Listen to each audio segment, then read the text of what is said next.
Assalamualaikum warahmatullahi wabarakatuh. Perkenalkan, nama saya Akmal Habibi, NIM 19089112.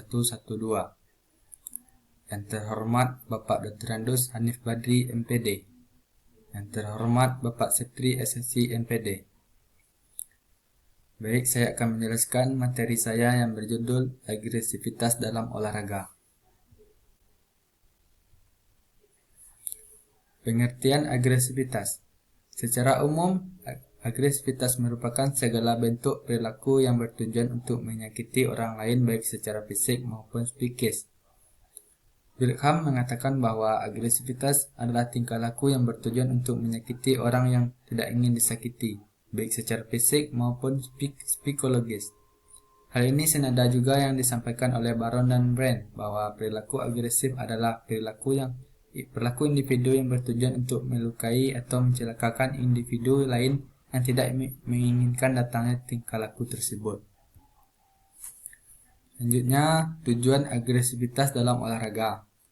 Perilaku agresif sangat diperlukan dalam memenangkan sebuah pertandingan, namun dalam tingkat yang berlebihan dan tidak terkendali. Sikap agresif akan sangat merugikan dan akan menjurus pada tindakan merusak. Dalam olahraga, sikap agresif ditunjukkan oleh pemain yang mengikuti olahraga body contact memiliki tingkat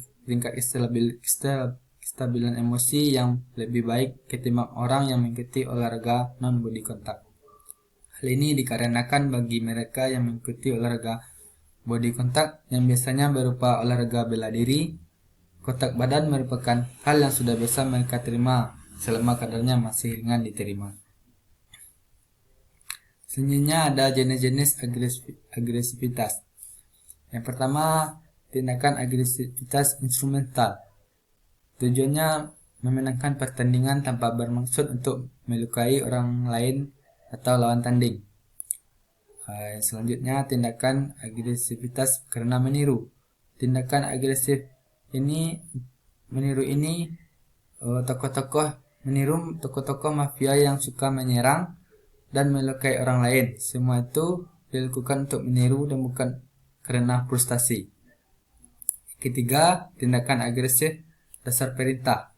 Ini sering terjadi pada olahraga bela diri yang inisiatif menyerang mendapatkan penilaian positif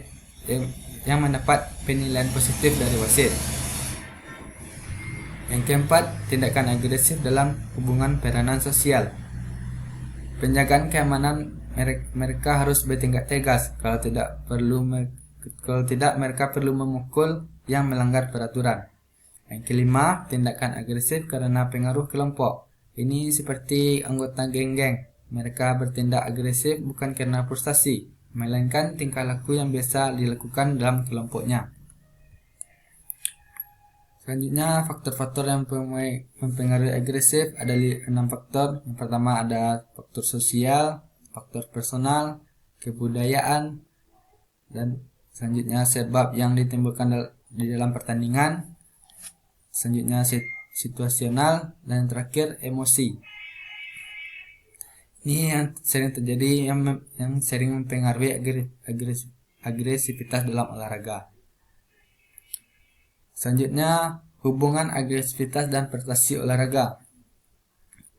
Sifat agresif hanyalah merupakan salah satu dari sifat individu.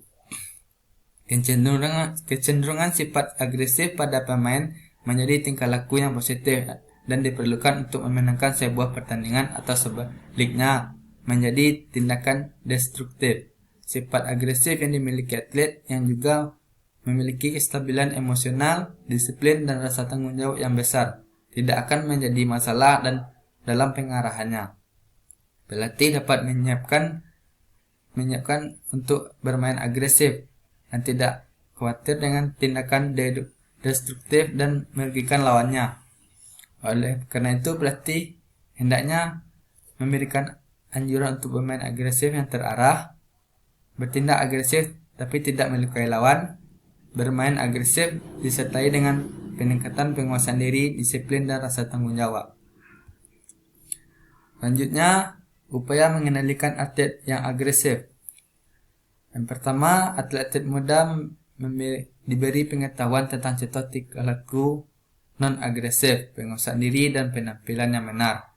Yang kedua, atlet yang terlibat dalam tindakan agresif harus dihukum. Yang ketiga, pelatih yang memberi perintah kepada para atlet yang terlibat agresif dengan kekerasan harus diteliti, harus dipecat dari tugasnya. Yang keempat, pengaruh dari luar yang memungkinkan terjadinya tindakan agresif. Yang keenam, para pelatih dan wasit dan juga untuk menghadiri luka karta yang membahas tentang tindakan agresif dan kekerasan. Yang keenam, atlet didorong secara positif meningkatkan kemampuan untuk bertindak dan tenang terhadap situasi emosional. Yang ketujuh, penguasaan emosi menghadapi tindakan agresif dan dengan kekerasan harus dilatih secara praktis antara lain melalui latihan mental. Mungkin sekian saja materi yang bisa saya jelaskan. Mohon maaf jika ada kesalahan dan kekurangan. Saya tutup. Assalamualaikum warahmatullahi wabarakatuh.